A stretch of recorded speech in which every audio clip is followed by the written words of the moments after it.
Welcome everyone to APAP's How to APAP Conference 101. My name is JG Decker. I am the Senior Associate for Events and Resources here at APAP.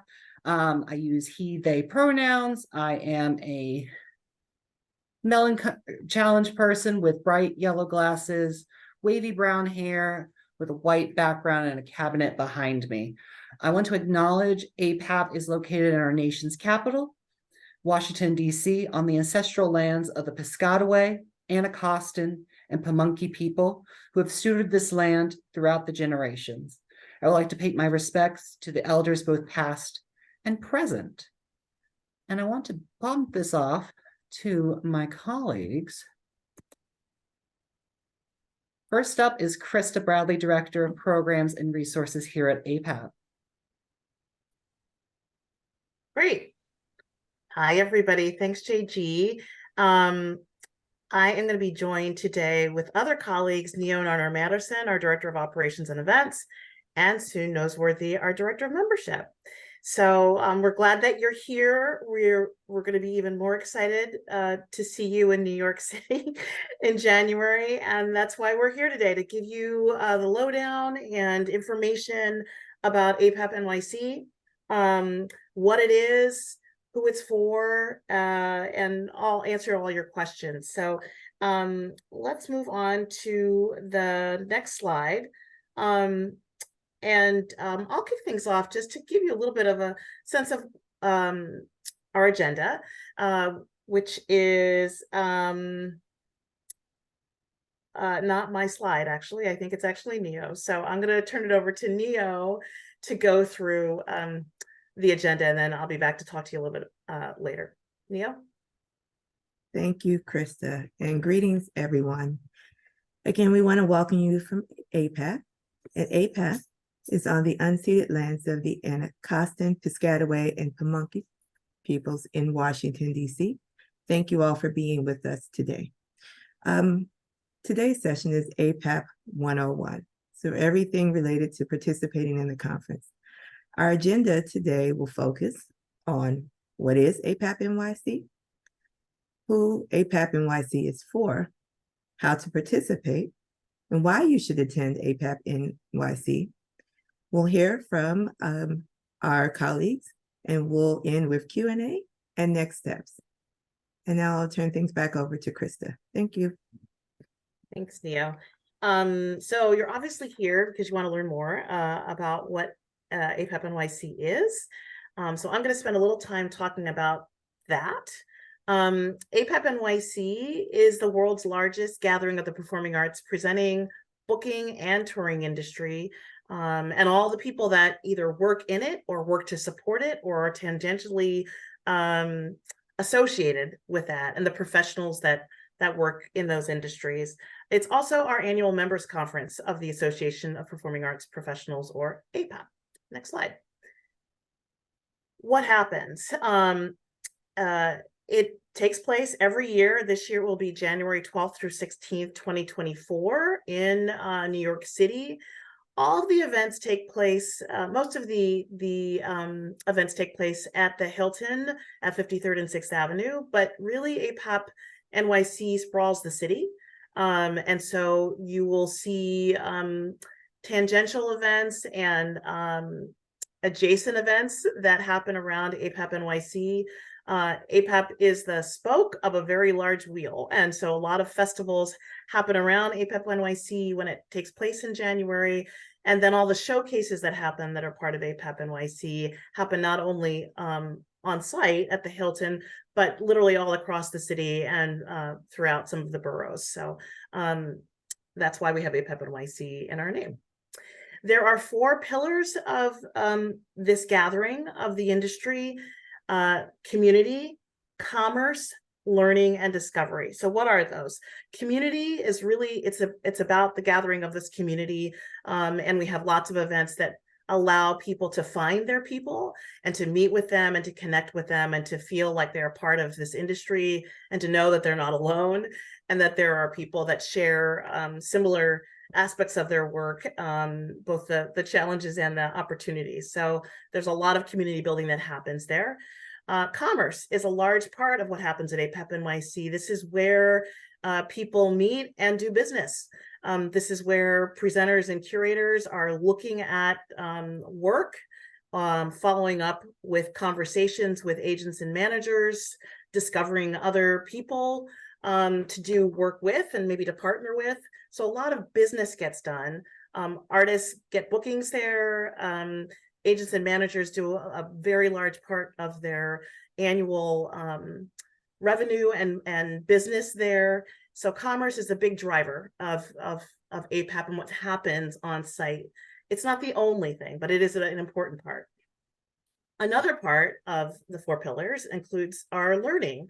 This is where we have a lot of professional development that happens at APAP, and we know a lot of people go to APAP in order to get professional development, to hear what's going on in the field, to hear about the trends and issues that are impacting this industry, to gain skills around the practical business of their work, whether it's around visas or contracting or new marketing initiatives or how people are looking at community engagement. A lot of learning happens both through our plenaries and our sessions that happen on site. And then discovery is another kind of key pillar to what happens at APAP. Discovery is the opportunity for people to discover colleagues, simpatico artists, people that program the same way. It's an opportunity to see work and to discover artists that you maybe have heard about or didn't know anything about, but you can actually see and meet with them and see their work and hear about pieces that are coming down the pike. It's also an opportunity to discover other projects that are happening. So community, commerce, learning, discovery are the 4 pillars of this gathering. Next slide.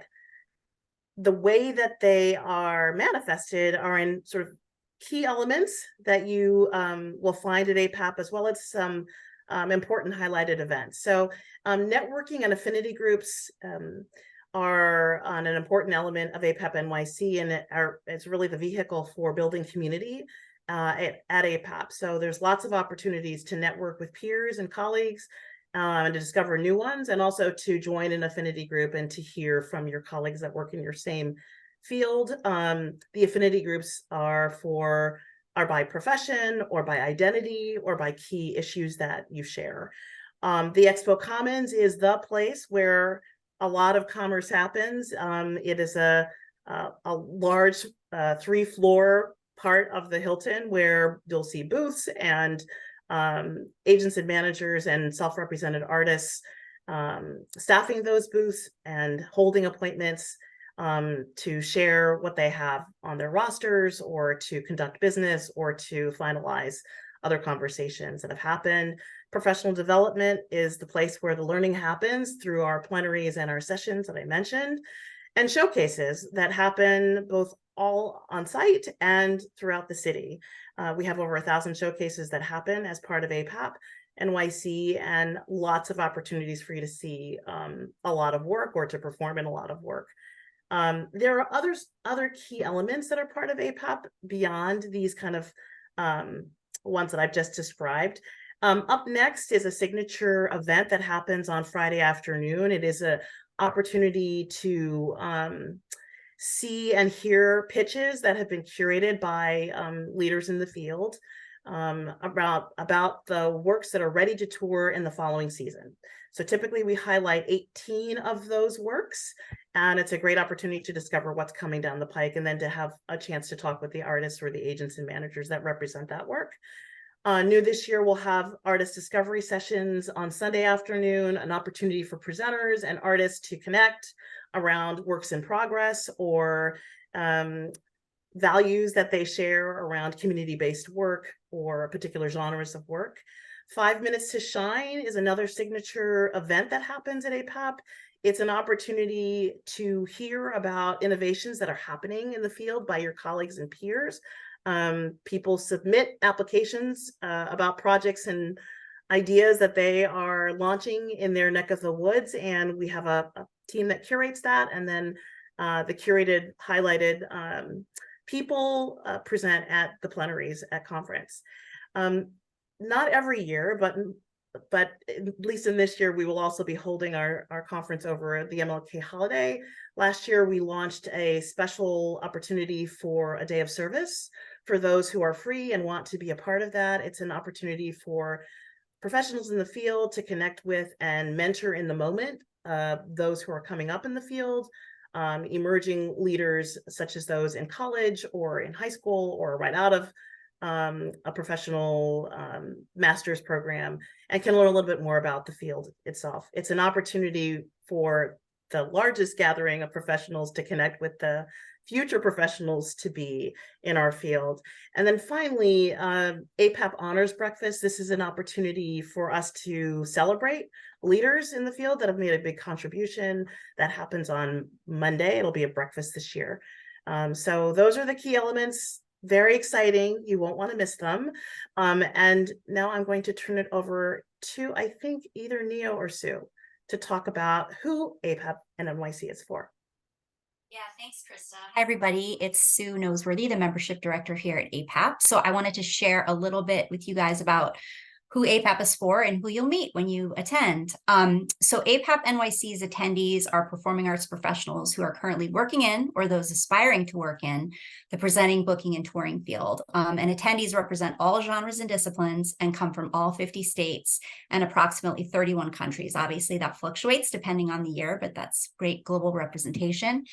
Approximately 47% of attendees are presenters, 13% artists, 26% agents, managers, and 14% other, which includes producers, consultants, vendors, students, academic departments and programs, among many others. Presenters in attendance are not just presidents, CEOs, and programming staff, but we also will see staff from the marketing department, development department, box office, communications. So there's a wide breadth and depth of people who attend the conference. Some APAP members also bring some members of their boards of directors as a way to articulate the importance of our field and our work. So that's a great way for boards to get familiarized with our work and what we do. Another just quick reminder that the conference is a members only event, and there are quite a few membership types along with different registration types. So we know it can be a little overwhelming trying to figure out which membership to buy and which conference package to buy. Myself and my team are happy to assist you with figuring that out. You can reach either of us, myself or my colleague Keisha Shorter at info@apap365.org. I think we're going to try to throw some of those emails in chat or Q&A later so that you have that information available. And next slide, JG, and I'm going to hand it over to Neo for the rest. Thank you, Sue. Good afternoon again, everyone. I'm Neo Nanar-Madison, Director of Operations and Events with APAP. And I want to share a bit about how to participate, starting with discussing our registration rates. Currently, we're still in our early bird registration phase, which was extended through this coming Friday, September 29th. That rate being $6.95. And that registration rate will increase to $7.95 beginning Saturday, September 30th through January. We will have an on-site registration rate as well of $8.95 beginning in January through the conference. I also want to note we do have a special discount for first-time attendees that are new members of APAP. So if you've just joined APAP recently, there is an additional discount. You can see the membership department, as Sue mentioned, will share contact information to get that new member discount. But again, that expires on Friday, September 29th. Next slide, please, JG. Yes, and again, we have many points for access and entry into the conference. New this year, we have an artist registration rate of $225. You'll see it's noted at the artist rate, you're not eligible to purchase a booth, but beyond the booth purchase, the artist rate participant has full access to all of the conference activities. We also have group rates for groups of 4 to 10 or more. Group risk discounts start at groups of 4 and they receive a discount of 10%, and it scales up the larger your participating group is. We also have rates this year for students. and a board registration rate, which is for board members of presenting organizations that are members of APAP. Next slide, please, JG.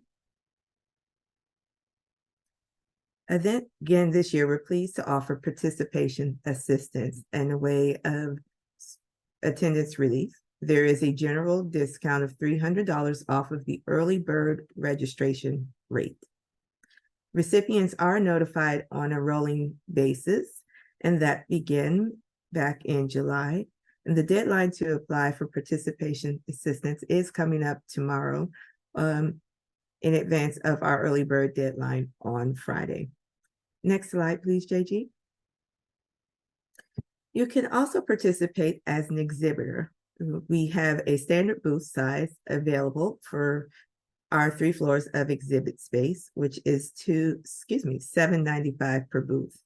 Each exhibiting organization is permitted to purchase up to 2 booth spaces.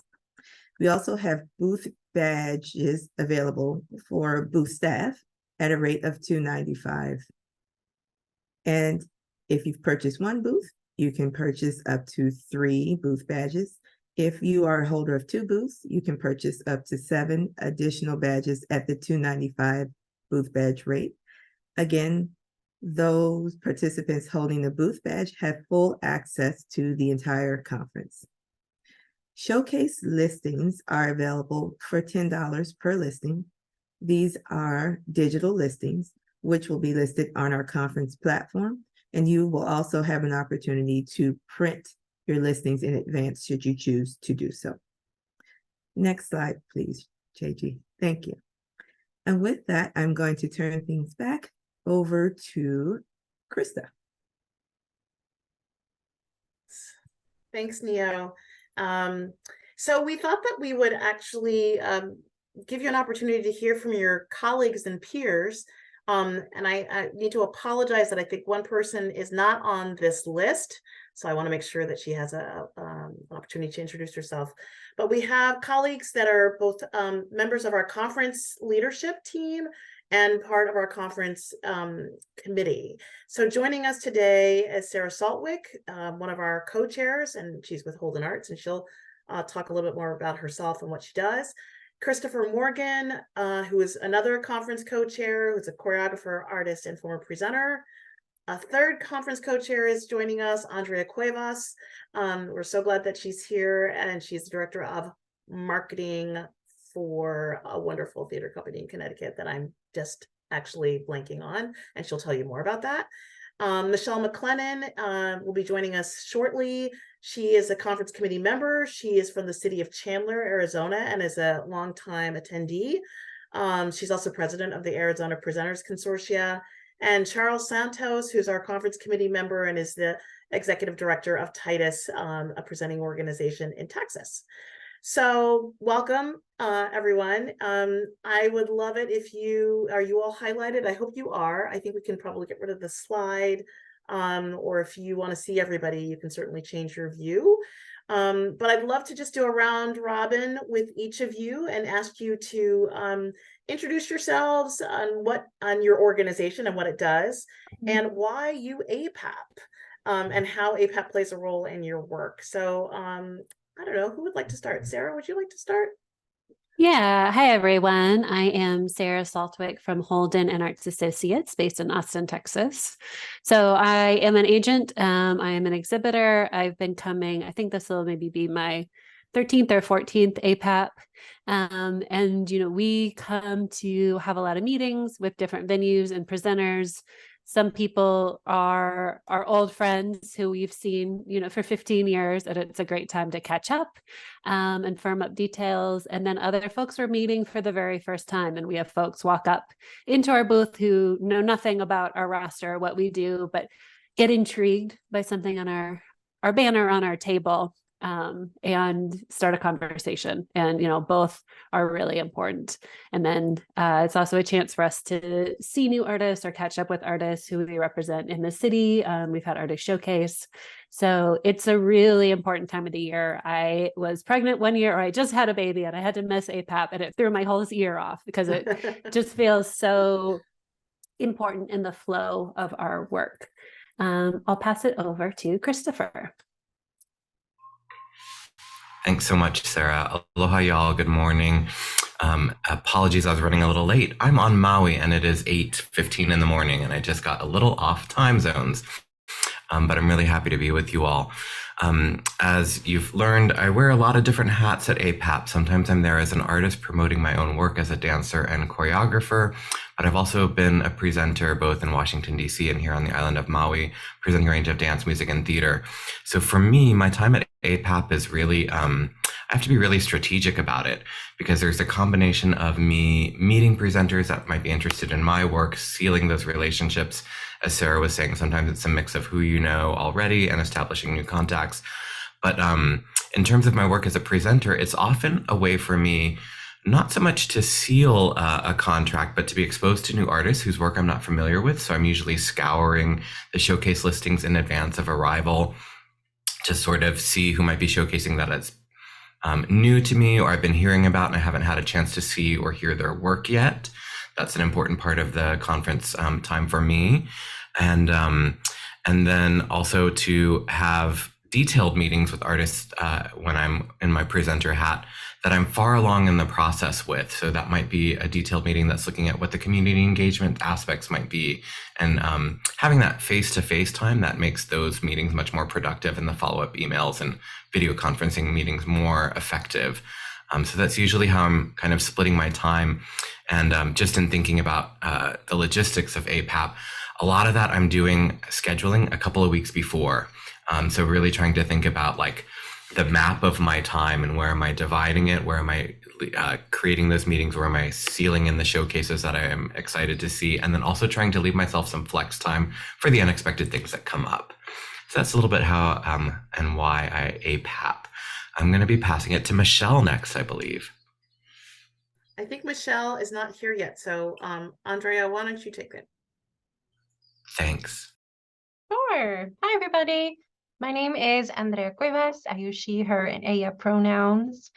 I am currently the director of marketing at Hartford Stage, and we're producing theater in Hartford, Connecticut. We produce 6 productions a year that run for about a month each, ranging from Shakespeare classics to world premieres.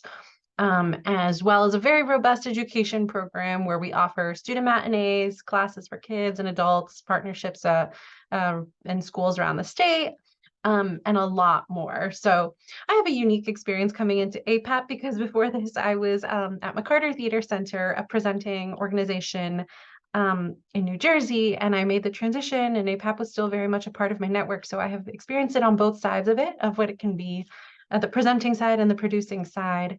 But really, the reason why I was introduced to APAP and why I really saw so much value as it for me as a marketer was because I was able to take a lot of different things out of it. I was able to say hello and put a face to a lot of the agents and managers that I was connecting with and emailing for press materials and marketing kits and all of that.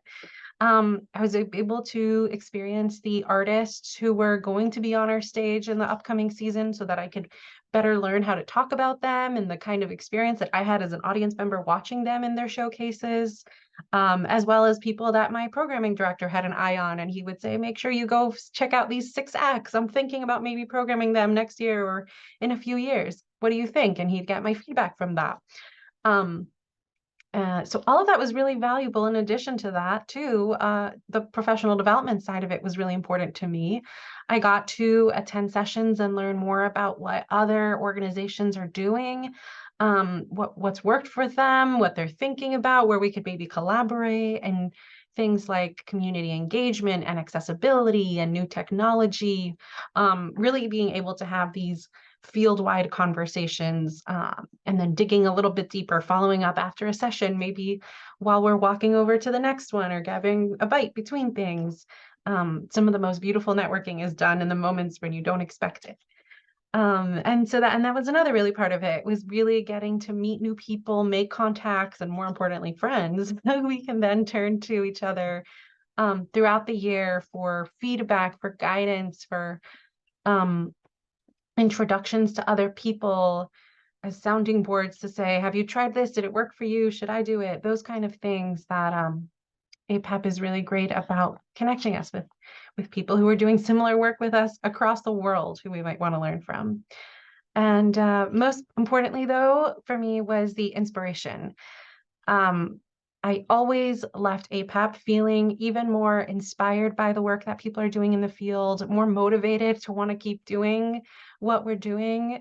Working at nonprofits, working in the arts sometimes can be exhausting on our souls, but also so invigorating. And it can be daunting sometimes to think about setting aside time during a busy week. We're getting ready to announce our season, we're putting the next show on stage. But for me to be able to step away from my desk for a week, for my team to know that I'm going to invest time into a conference that then will replenish me, that will bring me back to work, to our marketing strategies with more energy and excitement. And so thank you for that, APAP. Thank you, Andrea. And Charles, certainly last but not least. Greetings. I'm Charles Santos. I run Titus Dance Unbound in Dallas, Texas. We used to be dance and music, half and half, and now we're a dance-only presenter. And I've been coming to APAP for about, I don't know, 24 years, 23 years. You know, for me, APAP is where everything happens as a presenter. Because of the nature of how we get our calendars here, I don't really have my available dates until December, January. So I'm going to APAP without having really booked anything. So APAP is where I have a ton of meetings, and I sort of dread the first phone call that's bound to happen any day now to set an appointment for APAP this far out. So I'm trying to push it off till November, but you know, starting in about November is when I start filling up my calendar of APAP meetings. And I'm meeting with artists and agents every 30 minutes, you know, starting at 7 in the morning, and you just go and go and go. It's a planning exercise for me. I go, and the first thing I really try to do besides set these meetings is try to get a copy of the showcase schedule and figure out, what do I need to see? What do I want to see? Recognizing that there is always something new to see and learn. I've had so many things that I've seen at APAP. I didn't know what it was, so I went to it, and then it was fantastic, and I had to book it. So this idea that you've been in the business a long time, you know it all, it's just fiction. So there's always something to learn. It's always great to discover new things there. We do try to make sure that we get some of the professional development in, because my time at APAP is really built around meetings. I really try to go to the things that are really relevant to what I have to deal with as a presenter. So I'm looking for updates on visas and tax issues. And this is something that APAP has always made possible during the conferences, which has been super helpful, because that information is changing all the time. I will say, because I'm a big believer in APAP, that I don't accept meetings with anyone who's not registered until the end of the conference. So I only meet with people that have, APAP is critical to the business, and I really want to support that idea. So I meet with everyone that's registered first, and anyone else will have to wait till if I have time when I'm done with the meetings with all the registered people. The board attendance thing that they mentioned earlier, one of my board members came one year, and it was really good for them to see that this isn't just all of us going to New York to see a bunch of shows and talk to each other and meet each other. It's work. I'm from Texas, so my board member that went up there, she told the boys, she said they whooped my ass. It was, they don't realize how difficult a schedule can be. Because most of us are starting, very early in the morning and going until late at night to catch the showcases, and finding time in the middle of it to really explore the exhibit hall, another place where you can discover a lot of interesting things you just have never known about. So APAP for me is critical to the way I do my business. It is critical that it's live for me. I think the idea of us getting together is, as humans, as artists, is vital to the field. The exchange of ideas is never better when it's live. So it's I do the bulk of my business at APAP. I do some of it before, but I really do the bulk of my business at APAP, and it is a scheduling thing. So I really, for those of you that are first timers, take the time as the documents start coming out in the next few months, and start planning now what you want to see, what you want to do, who do you need to, who do you absolutely need to meet with, get those things scheduled. and then start filling your schedule, because you want to go there with a plan. But yeah, that's it. I don't want to take up too much time. Oh, thank you so much, Charles. And Michelle is here. And Michelle, we're so glad you're here. I'd love for you to wrap up this round about who you are, what you do, and why do you APAP? All right, thank you so much, Krista. I'm Michelle McLennan. As the screen says, I run Chandler Arts, which is a 1,500 seat performing arts center in a suburb of Phoenix. We're about 20 minutes southeast of Phoenix, very big metropolitan area. And also serve as the president of our state consortia of presenters, the Arizona Presenters Alliance. How do I work? Well, I was the programmer for our organization for 20 years before I was in the role of executive director. So programming is my passion. It's my love of life. It's the thing I miss the most out of anything I've ever done is the presenting side. And that's why I spend my time working on behalf of the state consortia.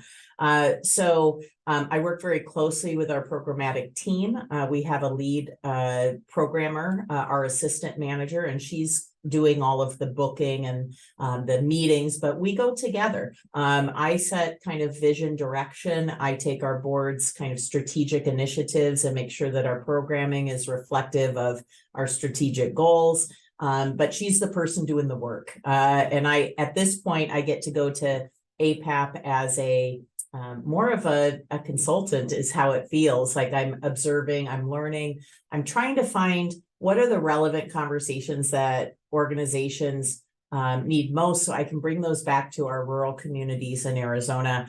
There are so many of our presenters in our state that have no access to go. They may be able to join virtually, but they don't have the travel budgets to go to a state conference, let alone a national conference. So how do we bring relevant professional development back to our state, and how do we partner on a state, regional, and national level for those professional development conversations? But I think I'll leave it at that. And then I know I missed the first portion, so I'll listen real well for the next question. So thank you.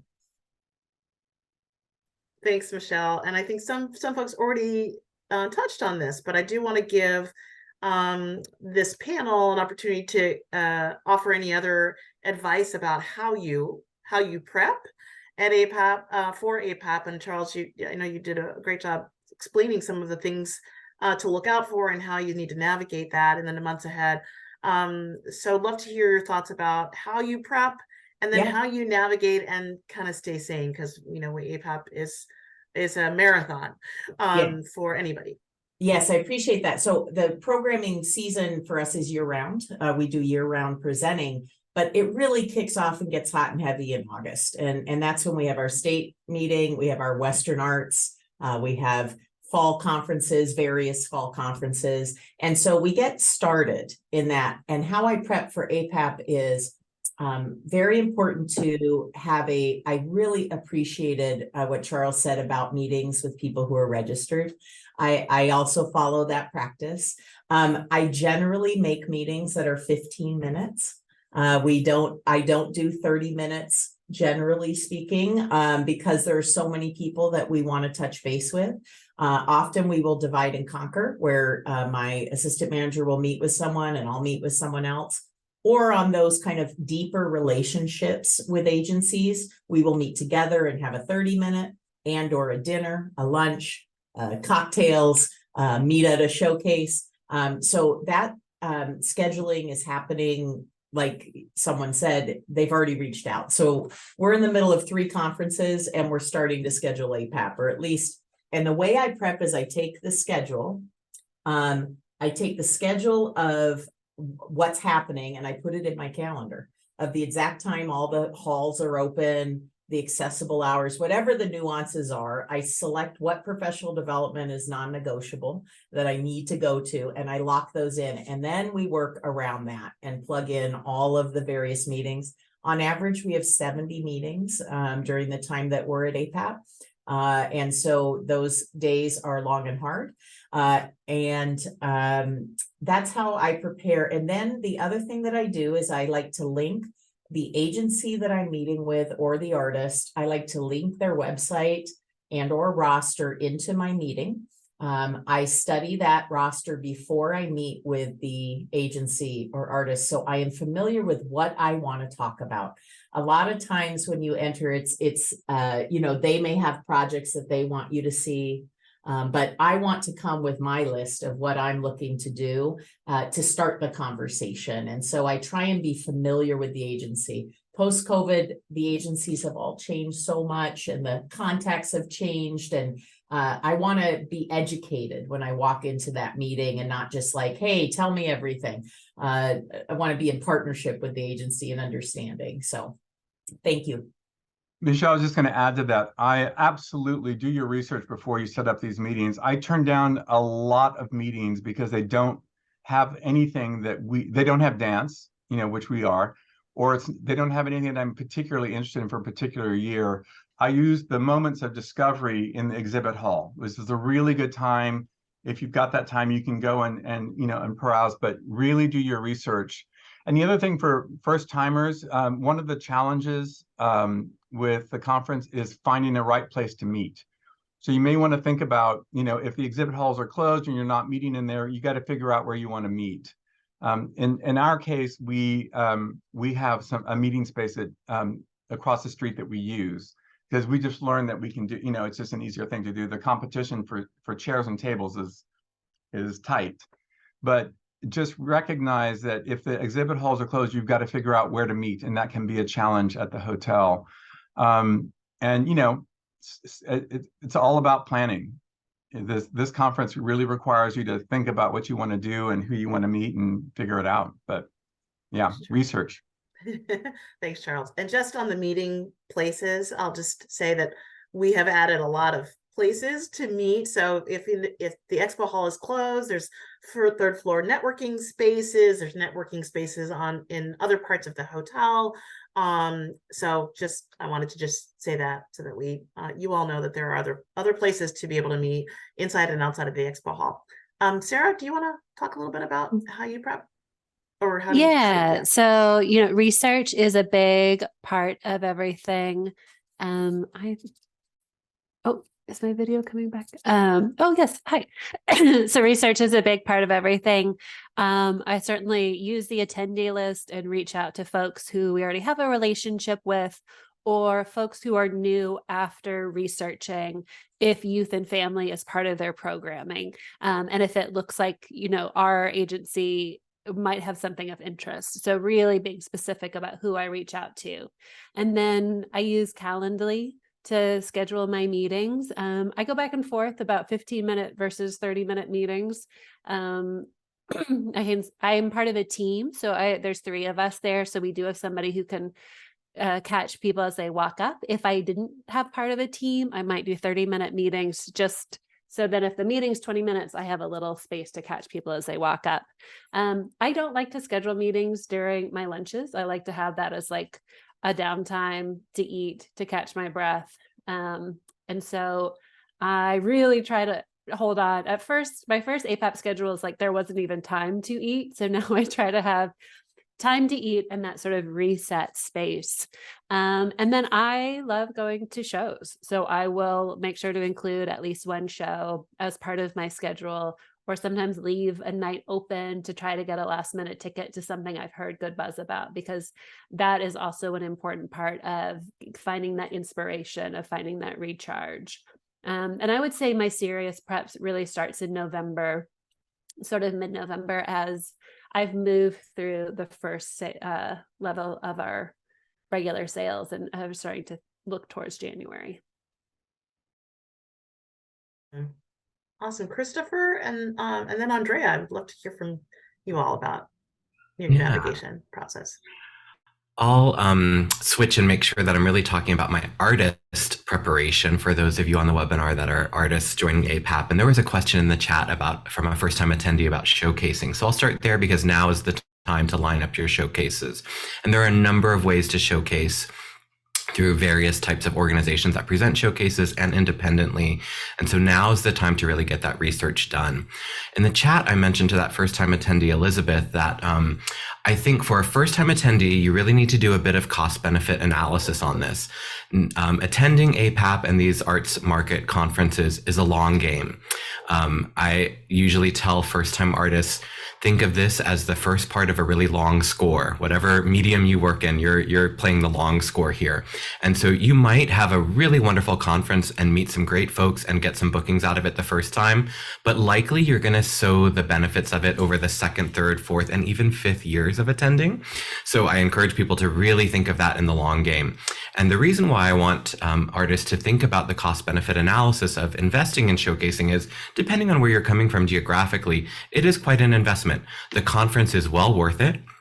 But that first year, I found for me many years ago, was really about establishing some networking, making sure that I had the opportunity to meet the presenters, maybe other fellow artists that are in my discipline, and understand where I fit into this arts ecology. So Elizabeth, I don't know you, this may not be applicable to you, but that's something that I really think about, is how to set myself up for success in a long haul. If you do feel like you're in a great place to showcase, now's the time to do it. And I think there are some different ways that you can learn about that. And maybe we can do a follow-up. I don't want to get too much into that right now, but there's a lot of ways to do it, and you need to get that in soon. And you need to make sure that you purchase the showcase listing through APAP so that everyone gets it. It's an accompaniment to the attendee list that comes out over time. And the APAP staff can share more details about that timeline, but it's a critical way that all of the presenters and attendees know about the showcases, because they happen all over the city. In addition to that, I think just having real clarity about what you're pitching, whether it's a ready-to-go touring music, dance, or theater show, or if you're in development and looking at something that's a little bit further out, and how to talk about that with presenters. I have this show X, that's ready to go. It's already been presented in this half dozen venues, and we're booked and ready to go, and the pricing is here. Be really clear about that and know what you need to make things viable. And then I might be developing show Y, and that's going to have a 2-year timeline. Like Charles was saying, he's coming with his entire roster ready for the next season. Some presenters might already be deep into their planning for the following season and be looking even further out. And so I think as an artist, being ready with a few different assets or different products that are ready for different timelines is really valuable. Have a really great electronic press kit ready, and keep it electronic. None of us need extra paper or digital handoffs.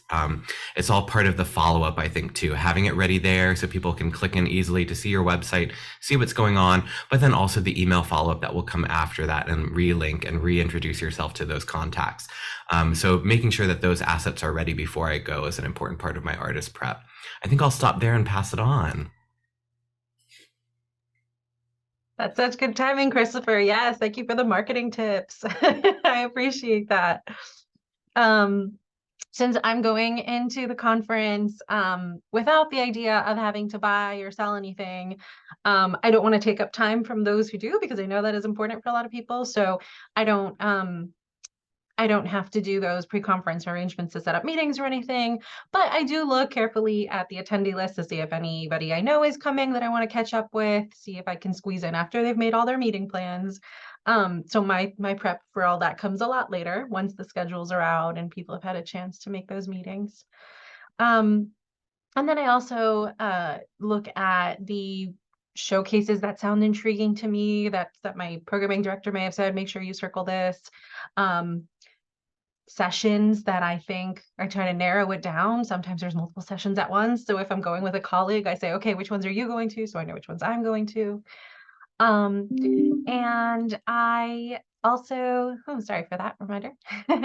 I'm also very keen on making sure that I'm packing appropriately. So for me, that means that my days are unexpected, that sometimes my day will, I think, be a few hours and then I'll get a break, but sometimes it's not. Sometimes it's just nonstop. So I love those days. I want to prepare for those days.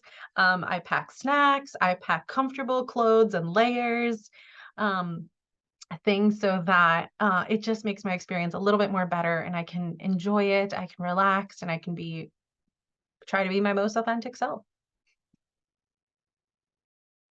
Awesome. Thank you so much. I think before we turn it over for questions and answers, I think, Christopher, did you have one more thing you wanted to add? I did. I just wanted to kind of double down on clarifying research for an artist. And, it might depend on discipline, but one of the things that I try and do is, of course, I'm looking at who's on an artist presenting, or excuse me, a presenter season, what artists are presenting, and if I might fit, like Charles said moments ago, make sure that your discipline is presented by that presenter. But even deeper than that, if I see that presenter presents artists that I feel like they're in alignment with me, I try and really research and understand when I go into meetings, what do I bring that might meet their community? So that I come in not just with I'm selling my show, but also like I have an interest in being in that community because my work does X, Y, and Z, and I've researched your mission, who you present, and how I might fit into that ecology, fill a gap, fill a niche, complement that. And so I think there's a bit of artist research. And again, this might be discipline specific, but I find for the kind of dance that I make and the community engagement that accompanies our dance performances, it's a helpful thing so that it's not just I'm selling myself, but I really want to partner with your institution and be in your community. So that's part of the research that I try and prep. Important note. Thank you so much. So you heard it here first from these amazing people who are leaders in our field and have been going to APAP NYC for a while, and just those were a lot of golden nuggets. So thank you all so much for sharing your experience with your colleagues. And I think now we are ready for more questions and answers. So I know we've been asking things along the way. You all have been asking things along the way, but this is your chances in case you didn't get a chance to do that. So are there any questions that have gone unanswered that we need to field? Let's see. I think most of them have been answered. Kimberly, you asked a question about actors, equity actors, and if they are allowed to perform in the showcase. We need to get clarity on that. Some of us know that we've seen equity actors in showcases, but we need to get clarity. So we don't have a definitive answer for you. I'm sorry about that. Other questions, APAP team, that you've gotten that we need to lift up? Sure, Krista. I'm not on camera. Let's see if I can. Nope. Yes, to start, I want to reiterate for everyone that the deadline for early bird registration is this coming Friday. If you've applied for participation assistance, you have until tomorrow to partake of that.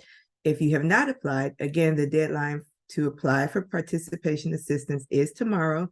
We will quickly get back to you in advance of Friday's early bird registration deadline.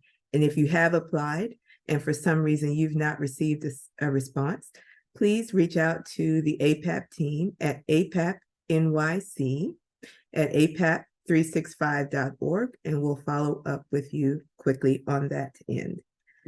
I believe, Krista, there may be a few questions in the chat that we just want to lift up again for everyone. There was a note regarding showcasing. And to be clear, the showcases at APAP are indeed all independent showcases. So for a new participant, you would be purchasing a showcase listing from APAP that goes into the showcase listing guide that all attendees have access to, but the showcases are independent. There are independent showcases that happen within the Hilton hotel property, as well as throughout the city of New York. And by connecting at some of our upcoming activities, you'll be able to meet other participants and those that may be producing showcases that have showcase slots available at certain venues throughout the city. Great. Any other questions here?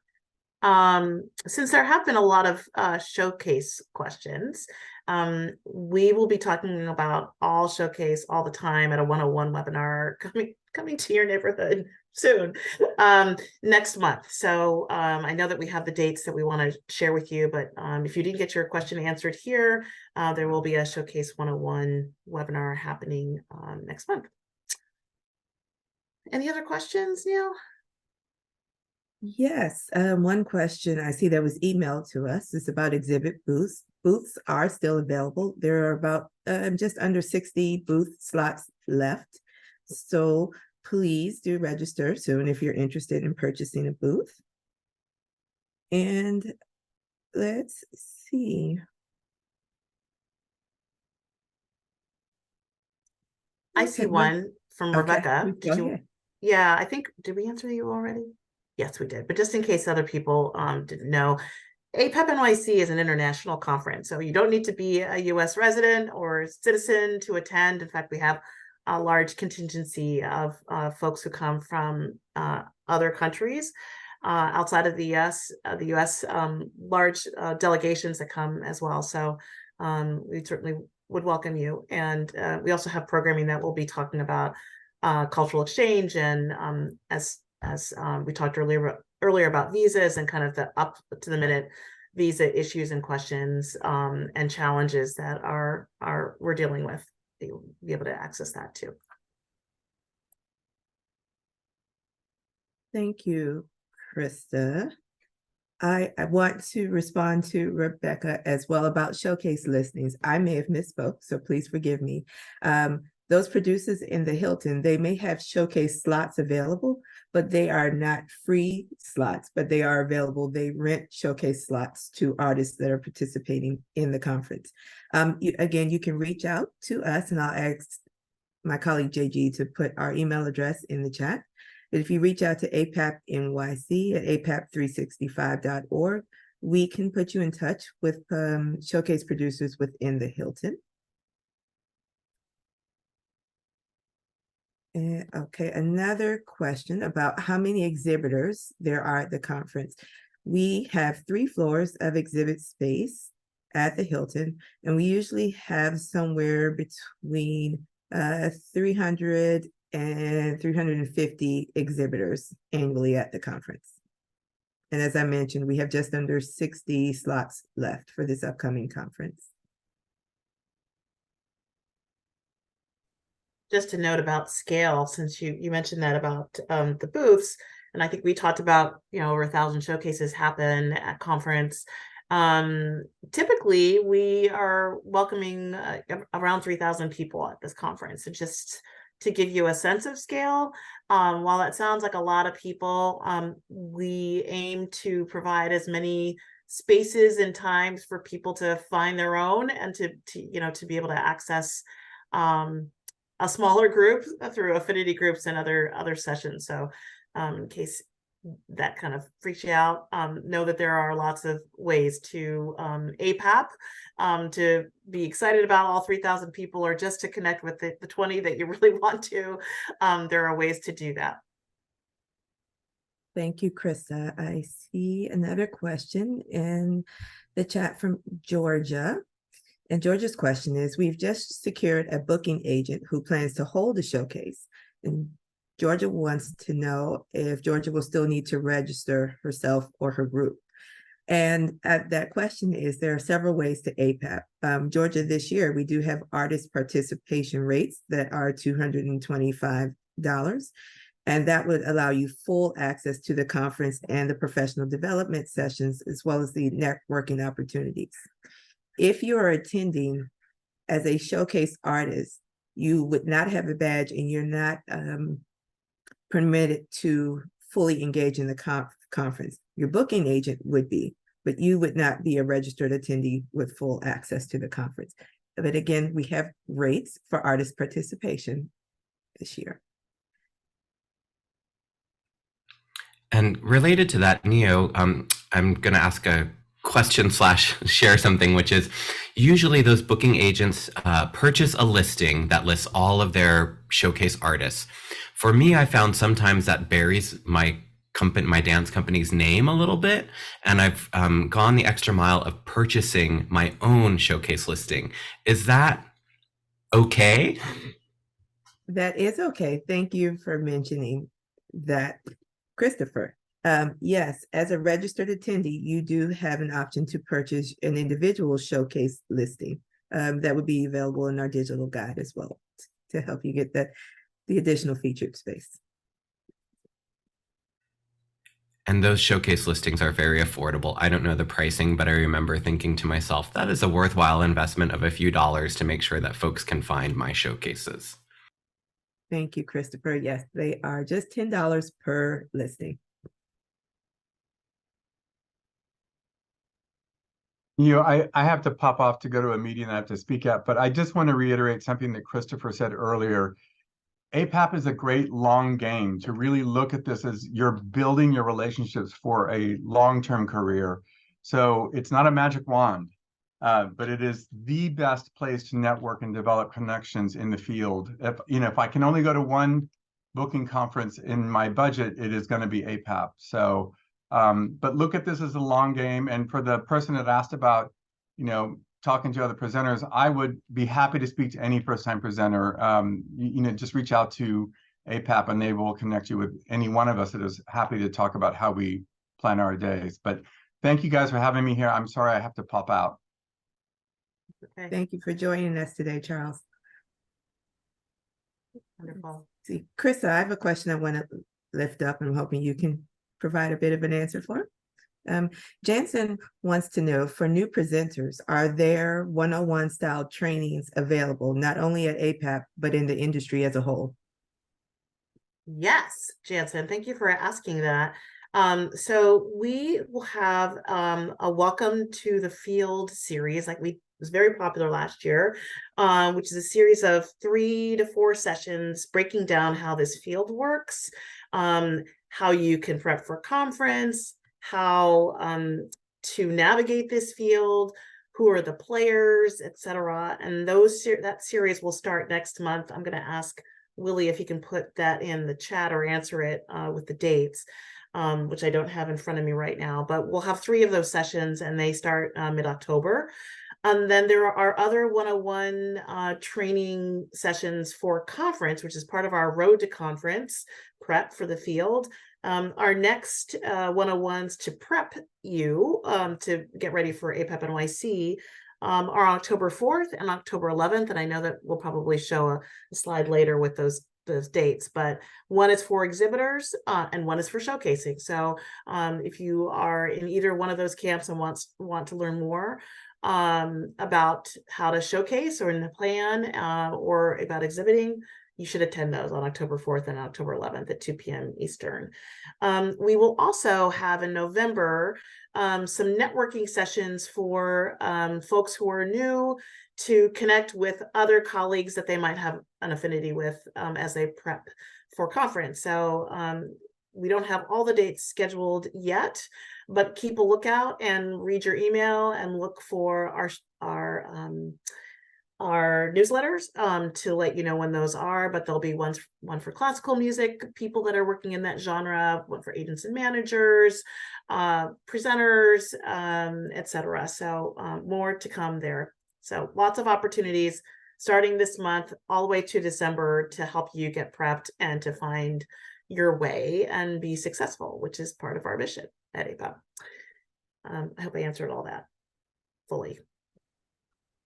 Can I underscore one thing there, Krista? Please. The newsletters are so helpful. They really are such a great resource for, there's a job bank, there's upcoming industry news, things that are happening in Congress, ways that you can get involved, ways that you can learn, attend webinars. So make sure you're subscribed and also reading them when they come in.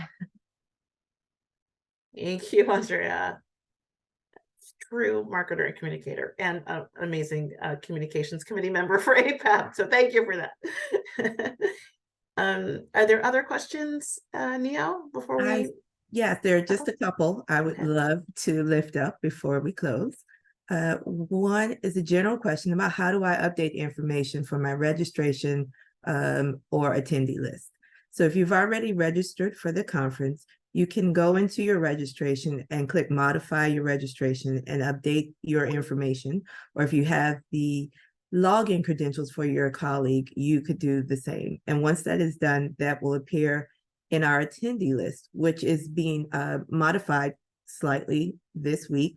A new attendee list will be sent to all registered attendees tomorrow with some new sorting features, as well as more information on the full list of attendees that have registered thus far for the conference.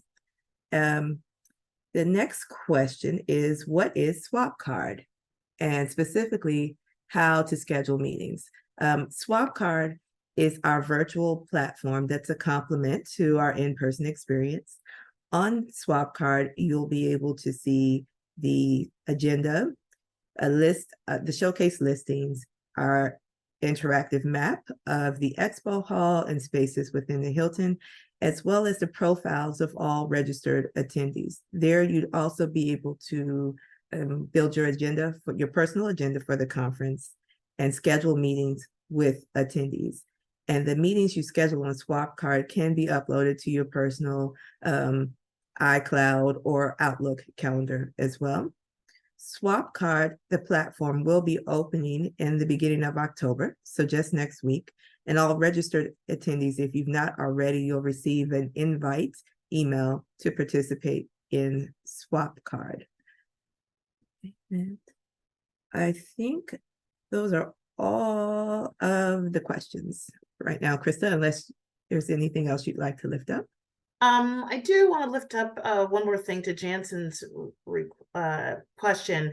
In addition to what I mentioned about welcome to the field, and thank you, Willie, for putting those dates in there, and the networking sessions that we'll be having in November.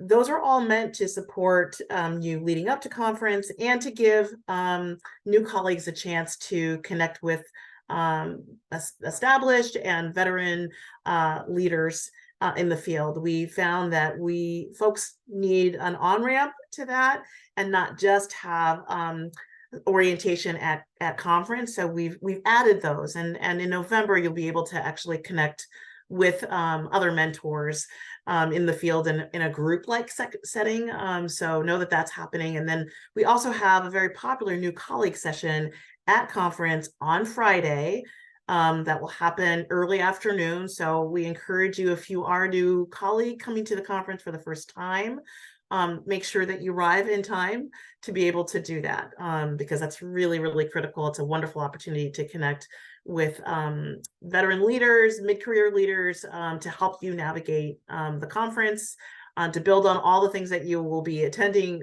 between now and then, to get prepared and just give you a really great start to your conference experience. So thank you, Mojo, for bringing that up. So I think that we're ready to wrap up. And if there were any other questions, I think there were lots of emails put in the chat, but I'm going to turn it over to Neo and probably Lisa to wrap up. Thank you, Krista. And JG, may I ask you to advance the slide, just one slide, please? Thank you. So next steps. If you are new to APAP, the first step would be to become a member. And as a reminder, we do have a current discount for new members to join APAP and participate in the conference. The deadline to apply for participation assistance is tomorrow, September 28th. And then register for the conference. And we ask that you join us for the upcoming Road to APAP sessions. Exhibiting 101 will be on October 4th, and Showcasing 101 is scheduled for October 11th. Both sessions will be at 2 p.m. Eastern Time. And as Krista mentioned, there will be networking sessions happening in November, which would be for all registered attendees. And this session today will be recorded and will be available online tomorrow for folks to refer to. And thank you. So welcome to the field, which is also happening in our Road to APAP, will be on October 19th, 26th, and November 16th. I think I see, lastly, a question and a couple of questions in the chat, and then I'll turn things over to Lisa. On today's session as a webinar, I can see that we had at the height of the session 54 attendees, and there are a mix of new members to APAP and members that have been with APAP for some time. As folks are registered and Swap Card becomes available, The networking sessions in November will be Zoom meeting formats, where you'll be able to see everyone that's participating and make those connections in advance of the conference.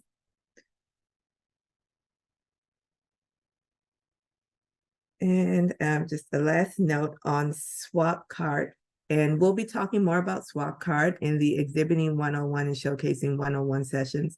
And there will be some tutorial videos available to help with navigating Swap Card and the digital experience. And now I would like to turn things over to our President and CEO, Lisa Richards-Toney. Hey, thank you so much, Neo, and hello, everyone. So sorry I couldn't be here for the start, but I think I got in at a good time. I just wanted to thank everybody for attending. It's a very big deal that we're back in session for now the second year. It's so wonderful to see so many new people. I want to welcome you to APAP. Thank you for joining, and we look forward to meeting you. I want to thank our conference committee. These are some hard-working colleagues of yours. They are so serious, and I love it. I just want to reassure everyone that your questions, your concerns are being addressed. This was a great format. Thank you to my staff. We are actively looking at all ways to make this a very, very positive event for your business, for your community, all the things.